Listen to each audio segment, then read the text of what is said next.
दोस्तों, इतिहास में कई युद्ध हुए, कई योद्धा हुए, कई विजेता हुए, लेकिन कुछ घटनाएं ऐसी होती हैं जो तलवार से नहीं, धर्म और नीति की कसौटी पर लड़ी जाती है। एकलव्य की कथा भी ऐसी ही है। ये कहानी तीर चलाने की नहीं है। ये कहानी है धर्म क्या है, नीति क्या है और बलिदान की सीमा कहां तक होनी चाहिए।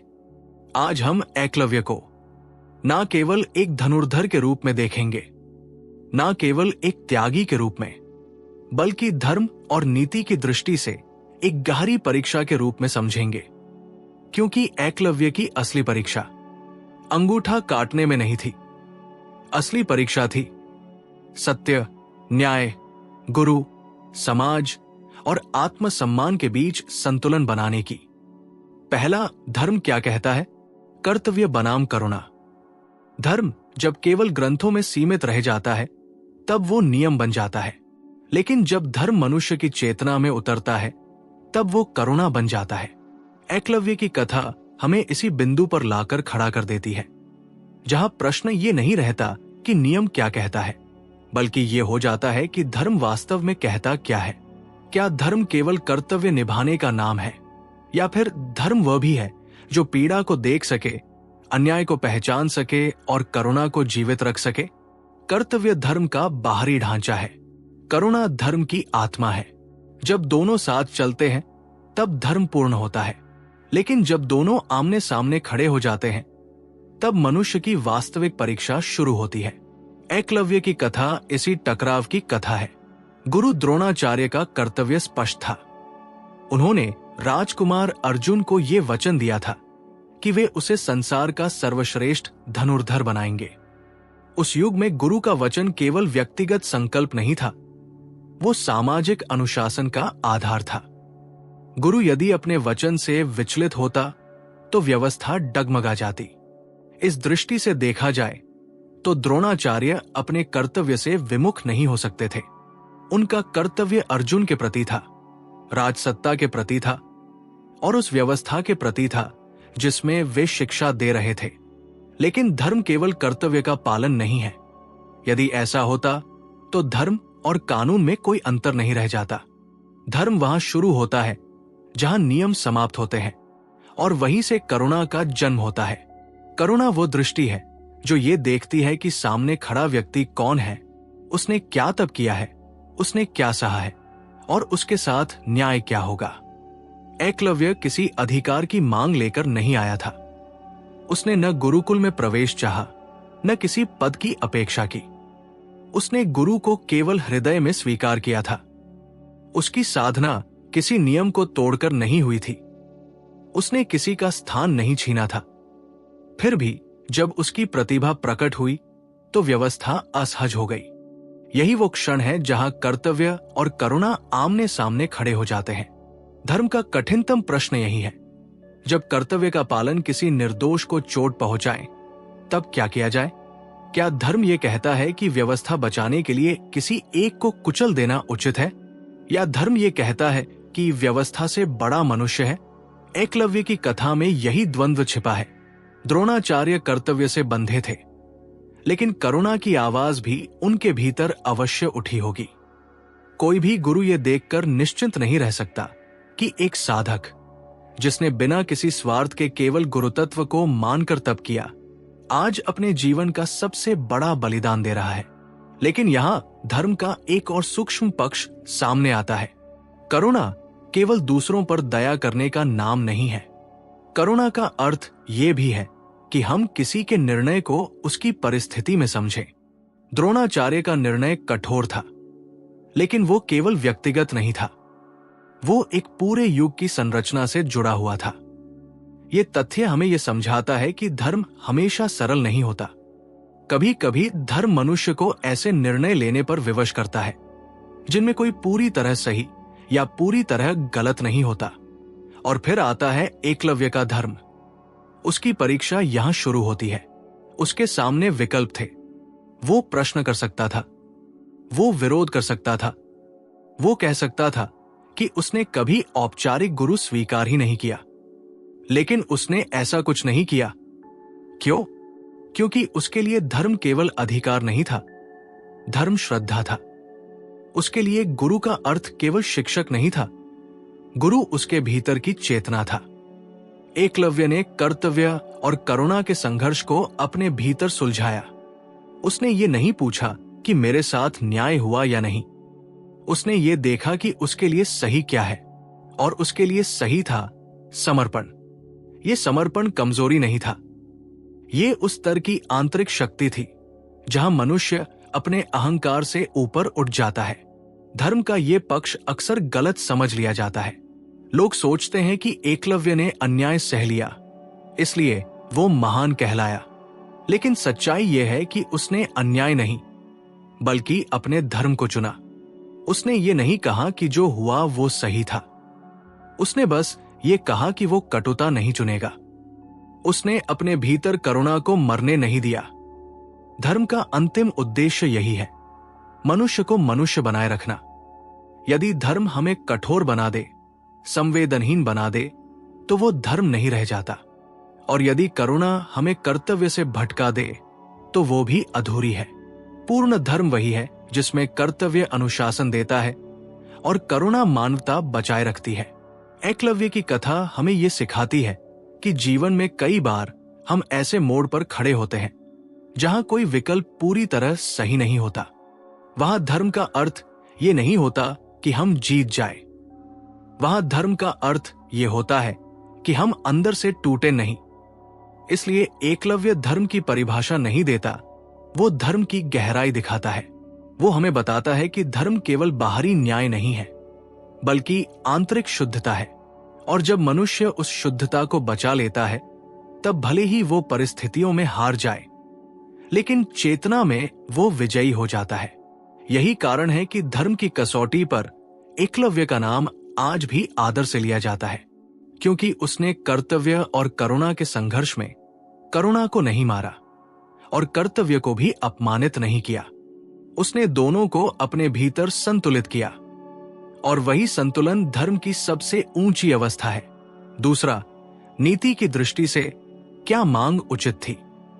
नीति का प्रश्न कभी भी सीधा नहीं होता। नीति केवल ये नहीं पूछती कि क्या किया गया, बल्कि ये भी पूछती है कि क्यों किया गया, किस परिस्थिति में किया गया, और उसके परिणाम किस पर पड़ेंगे। एकलव्य की कथा में नीति का प्रश्न इसी कारण सबसे जटिल बन जाता है। जब द्रोणाचार्य ने गुरु दक्षिणा के रूप में एकलव्य से उसका अंगूठा मांगा, तब ये मांग केवल एक व्यक्तिगत निर्णय नहीं थी, बल्कि एक पूरे सामाजिक, राजनीतिक और शैक्षिक ढांचे से जुड़ी हुई थी। इसलिए नीति की दृष्टि से इस मांग को समझने के लिए हमें भावनाओं से नहीं, बल्कि विवेक से देखना पड़ता है। उस युग की नीति राज केंद्रित थी। शिक्षा केवल ज्ञान का प्रसार नहीं थी, बल्कि सत्ता के संतुलन का साधन भी थी। द्रोणाचार्य केवल गुरु नहीं थे, वे राजगुरु थे। उनके द्वारा दी गई शिक्षा का उद्देश्य केवल श्रेष्ठ योद्धा बनाना नहीं था, बल्कि राज्य की सुरक्षा और उत्तराधिकार की स्थिरता भी सुनिश्चित करना था। अर्जुन को सर्वोच्च धनुर्धर बनाना केवल व्यक्तिगत पक्षपात नहीं था, बल्कि उस नीति का हिस्सा था जो हस्तिनापुर की शक्ति को अक्षुण्ण रखने के लिए आवश्यक मानी जाती थी। इस संदर्भ में देखा जाए तो एकलव्य की असाधारण प्रतिभा उस नीति के लिए एक असंतुलन बन गई। वो व्यवस्था के बाहर था, जाति संरचना के बाहर था, और राजसत्ता के नियंत्रण से भी बाहर था। नीति हमेशा अनियंत्रित शक्ति से डरती है, चाहे वो शक्ति कितनी ही पवित्र साधना से क्यों ना आई हो। एकलव्य की प्रतिभा ऐसी ही शक्ति थी, स्वतंत्र, अप्रत्याशित और व्यवस्था से बाहर। इसलिए नीति की दृष्टि से द्रोणाचार्य के सामने प्रश्न ये नहीं था कि एकलव्य योग्य है या नहीं। प्रश्न ये था कि यदि ये प्रतिभा बिना नियंत्रण के बढ़ी, तो समाज की स्थापित संरचना पर उसका क्या प्रभाव पड़ेगा। नीति अक्सर योग्यता से नहीं, बल्कि प्रभाव से निर्णय करती है, और यही वो बिंदु है जहां नीति और न्याय के बीच दूरी पैदा होती है। अब प्रश्न उठता है, क्या इस प्रभाव के डर से किसी व्यक्ति की क्षमता को काट देना नीति के अनुरूप है? यहां नीति का कठोर चेहरा सामने आता है। नीति ये कहती है कि कभी कभी बड़े हित के लिए छोटे अन्याय स्वीकार करने पड़ते हैं। नीति व्यक्ति को नहीं, व्यवस्था को प्राथमिकता देती है। लेकिन यही वो तर्क है जिसने इतिहास में अनेक प्रतिभाओं को कुचला है। एकलव्य की मांग नीति की भाषा में इसलिए उचित ठहराई जा सकती है क्योंकि उससे तत्काल सामाजिक संतुलन बना रहा। अर्जुन की श्रेष्ठता अक्षुण्ण रही, गुरु का वचन सुरक्षित रहा और राजसत्ता को कोई चुनौती नहीं मिली। लेकिन नीति की परीक्षा केवल तात्कालिक परिणामों से नहीं होती। नीति की असली परीक्षा दीर्घकालिक प्रभावों से होती है। दीर्घकाल में क्या हुआ? इतिहास ने अर्जुन से अधिक एकलव्य को स्मरण रखा। नीति ने उस दिन व्यवस्था को बचाया, लेकिन नैतिक चेतना को झकझोर दिया। नीति ने शक्ति संतुलन बनाए रखा, लेकिन मानव संवेदना पर प्रश्न चिन्ह लगा दिया। यही कारण है कि आज हम ये प्रश्न कर पाते हैं कि क्या मांग उचित थी, क्योंकि नीति का निर्णय समय की कसौटी पर पूरी तरह निर्विवाद नहीं रहा। नीति का एक और पक्ष यह है कि वो सहमति और विकल्प को महत्व देती है। एकलव्य के पास क्या वास्तविक विकल्प था? औपचारिक रूप से देखा जाए तो उसके पास मना करने का विकल्प था, लेकिन नैतिक रूप से देखा जाए तो वो विकल्प केवल कागजी था। उसका संपूर्ण जीवन गुरु भावना पर आधारित था। उस स्थिति में इंकार करना उसके लिए केवल निर्णय नहीं, आत्मखंडन होता। नीति तब अपूर्ण हो जाती है जब वो ऐसे विकल्प देती है जो व्यवहार में विकल्प रह ही नहीं जाते। ये भी ध्यान देने योग्य है कि नीति केवल निर्णय लेने वाले की नहीं, स्वीकार करने वाले की भी परीक्षा लेती है। एकलव्य ने नीति के इस कठोर निर्णय को बिना विद्रोह स्वीकार किया। इससे नीति को वैधता मिल गई। इतिहास में कई अन्याय इसलिए टिके रहे क्योंकि पीड़ित ने प्रतिरोध नहीं किया। ये तथ्य नीति को और भी जटिल बना देता है। क्या किसी अन्याय का स्वीकार किया जाना उसे नीति की दृष्टि से सही बना देता है? उत्तर है नहीं। नीति केवल स्वीकार्यता से नहीं, न्याय से भी बंधी होती है। एकलव्य की कथा हमें यह भी दिखाती है कि नीति अक्सर प्रतिभा को नहीं, नियंत्रण को प्राथमिकता देती है। स्वतंत्र प्रतिभा नीति के लिए असुविधाजनक होती है क्योंकि उसे दिशा देना कठिन होता है। इसलिए नीति उसे या तो अपने ढांचे में ढालने का प्रयास करती है या फिर उसे सीमित कर देती है। एकलव्य के साथ दूसरा मार्ग चुना गया। तो क्या मांग नीति की दृष्टि से पूरी तरह अनुचित थी? यदि हम उस युग की संरचना, राजधर्म और गुरु के सामाजिक दायित्व को देखें तो वो नीति के अनुरूप थी। लेकिन यदि हम नीति को मानव कल्याण, न्याय और समान अवसर की कसौटी पर कसें तो वो मांग अपूर्ण और कठोर प्रतीत होती है। यही नीति का शाश्वत द्वंद्व है। नीति हमेशा संतुलन साधने का प्रयास करती है, लेकिन हर संतुलन न्यायपूर्ण हो ये आवश्यक नहीं। एकलव्य की कथा हमें ये सिखाती है कि नीति को समय समय पर आत्म परीक्षण की आवश्यकता होती है, क्योंकि यदि नीति मानवता से कट जाए तो वो व्यवस्था तो बचा सकती है, लेकिन आत्मा को घायल कर देती है। इसलिए एकलव्य से मांगा गया अंगूठा केवल गुरुदक्षिणा नहीं था, वो नीति की एक परीक्षा थी और शायद एक चेतावनी भी। चेतावनी इस बात की कि जब नीति केवल सत्ता और संतुलन के लिए निर्णय लेती है तब इतिहास उसे प्रश्नों के कटघरे में खड़ा कर देता है। आज जब हम उस मांग को देखते हैं तो हमारा उद्देश्य किसी को दोषी ठहराना नहीं होना चाहिए। हमारा उद्देश्य ये समझना होना चाहिए कि नीति को न्याय और करुणा से अलग नहीं किया जा सकता, क्योंकि जिस दिन नीति मानवता को भूल जाती है उस दिन वो स्वयं अपने औचित्य को खो देती है। तीसरा, एकलव्य की आंतरिक परीक्षा, अहंकार बनाम समर्पण। एकलव्य की सबसे बड़ी परीक्षा बाहर नहीं थी, वो भीतर थी। बाहर की परीक्षा तो सभी देख लेते हैं, अंगूठे का कटना, गुरु का आदेश और व्यवस्था का कठोर चेहरा। लेकिन जो कम दिखाई देता है वही सबसे कठिन होता है, मन के भीतर उठने वाला द्वंद्व। एकलव्य की वास्तविक परीक्षा उस क्षण शुरू हुई जब उसके सामने अहंकार और समर्पण आमने सामने खड़े हो गए। ये वो क्षण था जहां कोई शस्त्र काम नहीं आता, जहां केवल चेतना निर्णय करती है। अहंकार मनुष्य को यह कहने के लिए प्रेरित करता है, मैंने अपने बल पर सीखा है, मैंने किसी से कुछ नहीं मांगा, फिर मुझसे क्यों छीना जा रहा है? और यह प्रश्न स्वाभाविक था। एकलव्य यदि यह प्रश्न उठाता तो वो गलत नहीं होता। उसने न किसी का स्थान छीना था, न नियम तोड़ा था, न किसी को चुनौती दी थी। उसका संपूर्ण जीवन साधना था, अनुशासन था और गुरु भावना से भरा हुआ था। ऐसे में अहंकार का स्वर उठना मानव स्वभाव के भीतर बिल्कुल स्वाभाविक था। लेकिन समर्पण उससे भी अधिक कठिन था।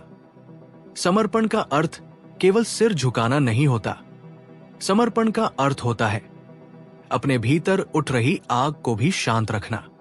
समर्पण का अर्थ होता है अपने सत्य को जानते हुए भी कटुता को जन्म न देना। यह साधारण लोगों का मार्ग नहीं होता। ये वही मार्ग होता है जिस पर केवल वे चलते हैं जो स्वयं को परिस्थितियों से ऊपर उठा लेते हैं। एकलव्य के भीतर यह संघर्ष क्षणिक नहीं रहा होगा। वर्षों की साधना, असंख्य अभ्यास, लक्ष्य पर अटूट एकाग्रता, ये सब केवल कौशल नहीं था, ये उसकी पहचान बन चुका था।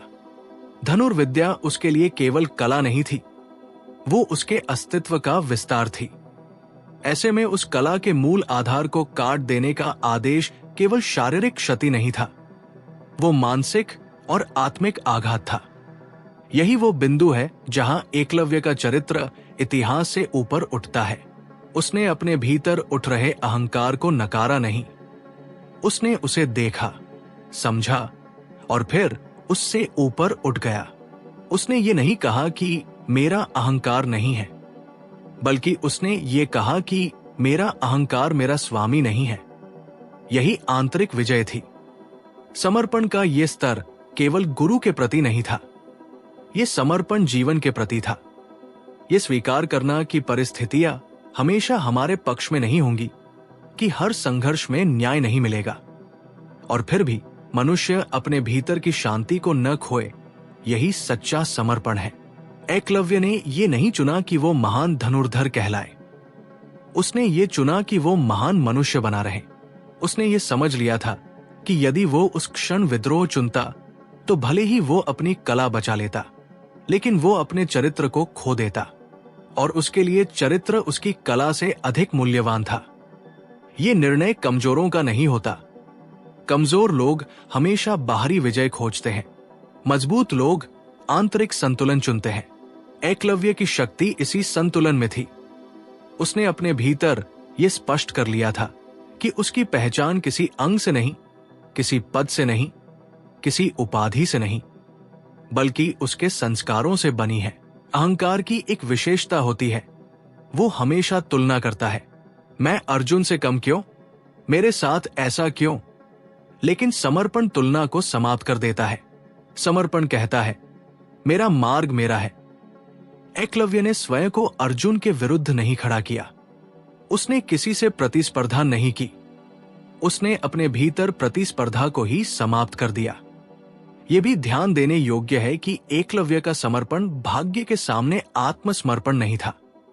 वो निष्क्रिय नहीं हुआ, वो टूट नहीं गया। समर्पण और निष्क्रियता में बहुत बड़ा अंतर है।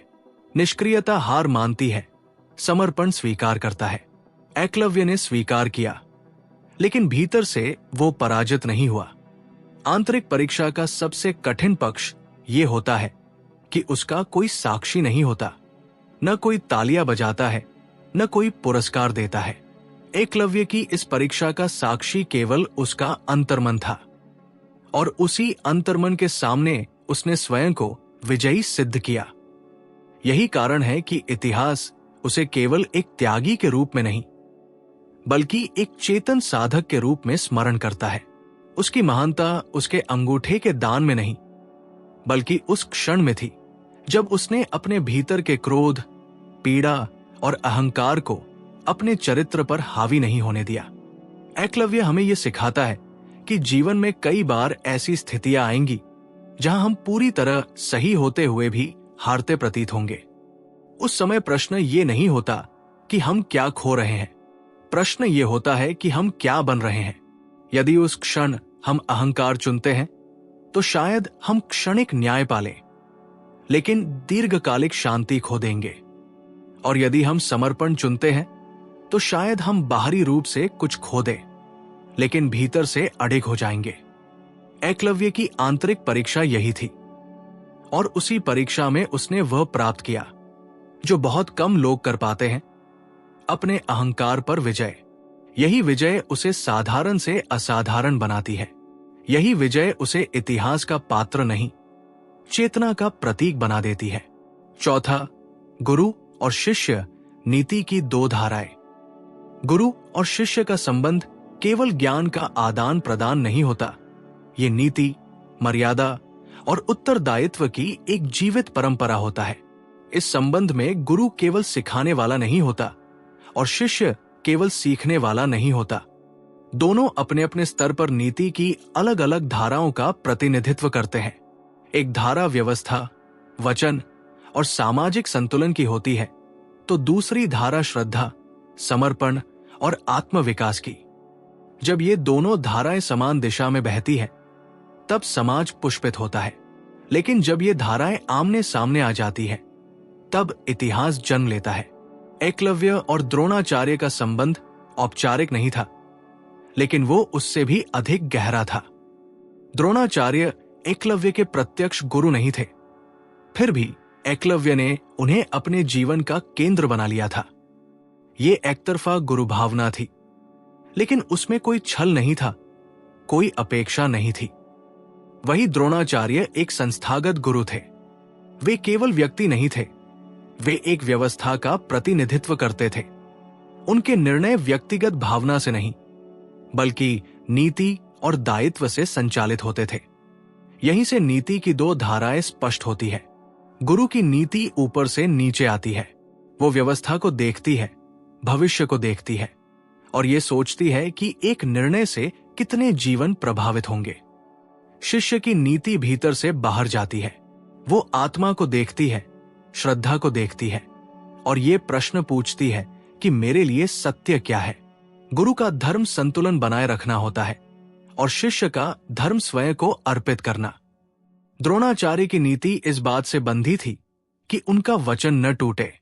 उन्होंने अर्जुन को जो स्थान दिया था, वो केवल प्रतिभा का सम्मान नहीं था, वो एक सामाजिक संकल्प था।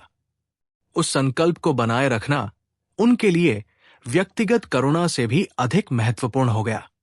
ये नीति कठोर लग सकती है, लेकिन यही नीति किसी भी संस्थान को चलाती है। यदि गुरु अपने वचन से डगमगा जाए, तो शिष्य का विश्वास ही नहीं, पूरी व्यवस्था का आधार हिल जाता है। इसके विपरीत एकलव्य की नीति किसी सामाजिक अनुबंध से नहीं बंधी थी। उसकी नीति आत्मिक थी। उसने गुरु को चुना था, न कि गुरु ने उसे। उसके लिए गुरु का अर्थ सत्ता नहीं, प्रेरणा था। इसलिए जब उससे गुरुदक्षिणा मांगी गई, तो उसने ये नहीं सोचा कि ये मांग औपचारिक रूप से उचित है या नहीं। उसने ये देखा कि उसका गुरु क्या चाहता है, और जहां शिष्य अपनी नीति को गुरु की इच्छा से जोड़ देता है, वही समर्पण जन्म लेता है। यहां यह समझना आवश्यक है कि न गुरु की नीति गलत थी, न शिष्य की। दोनों अपनी अपनी धाराओं में सत्य थे। द्रोणाचार्य यदि एकलव्य को पूर्ण स्वतंत्रता देते, तो वे अपने वचन और व्यवस्था दोनों से विचलित होते, और एकलव्य यदि विद्रोह करता, तो वो अपनी श्रद्धा और चरित्र से गिर जाता। ये एक ऐसा क्षण था जहां किसी के पास आदर्श समाधान नहीं था। नीति का यही सबसे कठोर सत्य है। हर परिस्थिति में पूर्ण न्याय संभव नहीं होता। कभी कभी नीति केवल ये चुनती है कि किस मूल्य को बचाया जाए और किसे बलिदान देना पड़े। गुरु ने व्यवस्था को बचाया, शिष्य ने श्रद्धा को। इतिहास ने दोनों को देखा, लेकिन स्मरण अधिक उसी को किया जिसने अपने भीतर की नीति को नहीं छोड़ा। गुरु और शिष्य के इस संबंध में एक और गहरी बात छिपी है। गुरु की नीति बाहरी होती है, इसलिए वो समय के साथ बदलती है। शिष्य की नीति आंतरिक होती है, इसलिए वो कालातीत हो जाती है। द्रोणाचार्य अपने समय की आवश्यकता थे, एकलव्य हर समय की प्रेरणा बन गया।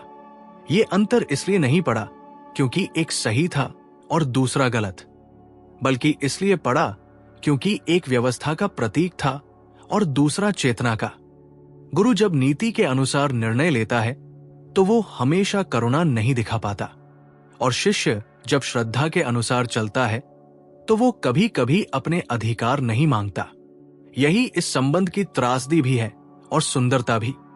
त्रासदी इसलिए कि यहां पीड़ा जन्म लेती है, और सुंदरता इसलिए कि यहीं से महान चरित्र उभरते हैं। एकलव्य की कथा हमें यह भी सिखाती है कि गुरु का सम्मान केवल तब नहीं होता जब गुरु हमें स्वीकार करे। कभी कभी गुरु का सम्मान तब होता है जब शिष्य गुरु के निर्णय को चुनौती न देकर अपने चरित्र को बचा लेता है। ये अंध समर्पण नहीं है, ये आत्मनिष्ठा है, और आत्मनिष्ठा वही गुण है जो शिष्य को साधारण से असाधारण बना देती है। आज के समय में जब गुरु और शिष्य का संबंध लेन देन तक सिमटता जा रहा है, एकलव्य और द्रोणाचार्य की कथा हमें याद दिलाती है कि यह संबंध नीति और मूल्य पर टिका होता है, न कि सुविधा पर। गुरु का दायित्व है व्यवस्था को संभालना और शिष्य का दायित्व है स्वयं को गढ़ना।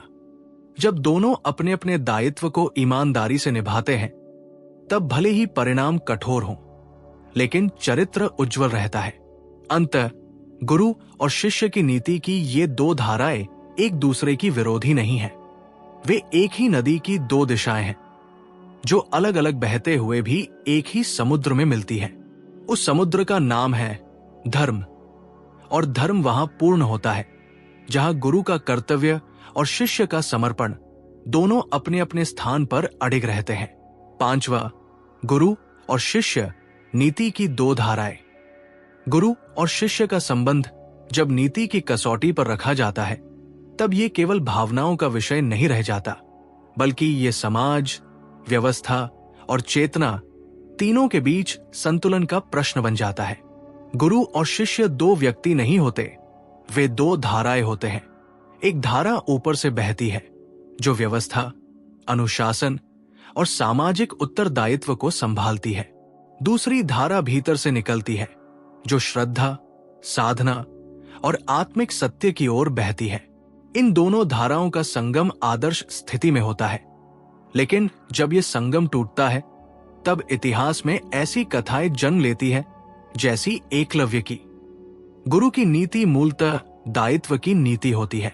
गुरु केवल अपने एक शिष्य के लिए उत्तरदायी नहीं होता, वो समूचे शिष्य समाज के लिए उत्तरदायी होता है।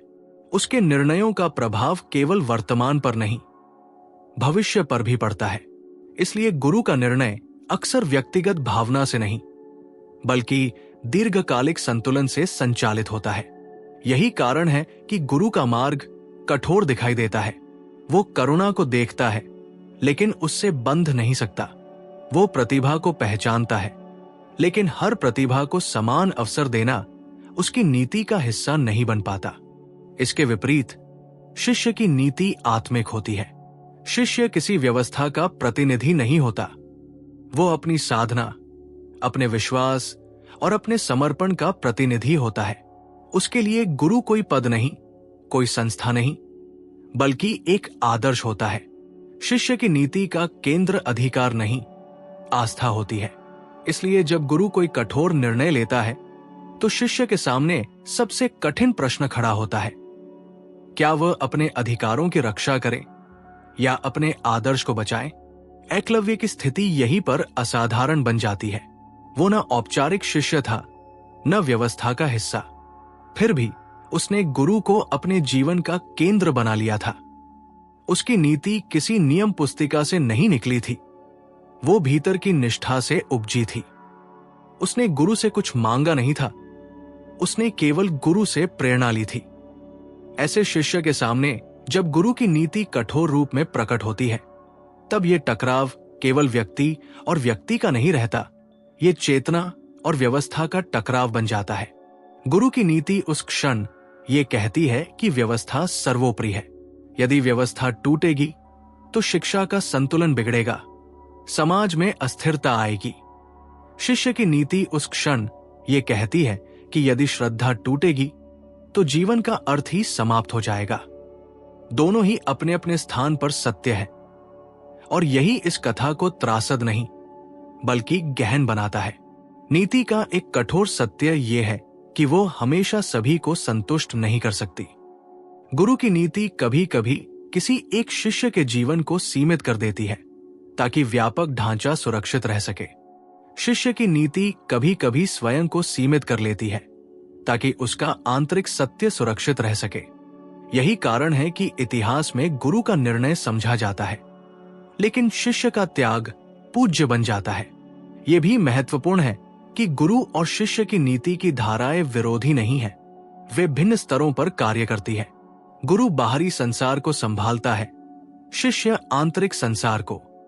जब बाहरी और भीतरी संसार में टकराव होता है, तब मनुष्य के सामने ये चुनाव आता है कि वो किसे प्राथमिकता देगा। एकलव्य ने बाहरी विजय को छोड़कर आंतरिक अखंडता को चुना। ये निर्णय किसी भय से नहीं आया था। ये निर्णय कमजोरी का परिणाम नहीं था।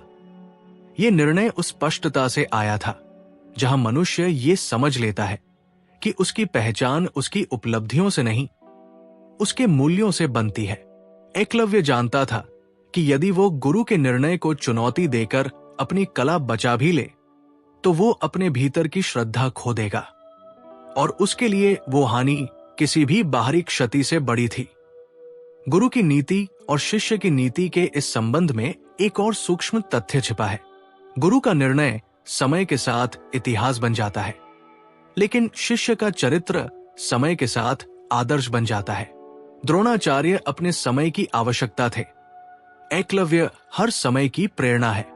ये अंतर इसलिए नहीं पड़ा क्योंकि गुरु गलत थे, बल्कि इसलिए पड़ा क्योंकि शिष्य ने अपने भीतर की नीति को अक्षुण्ण रखा।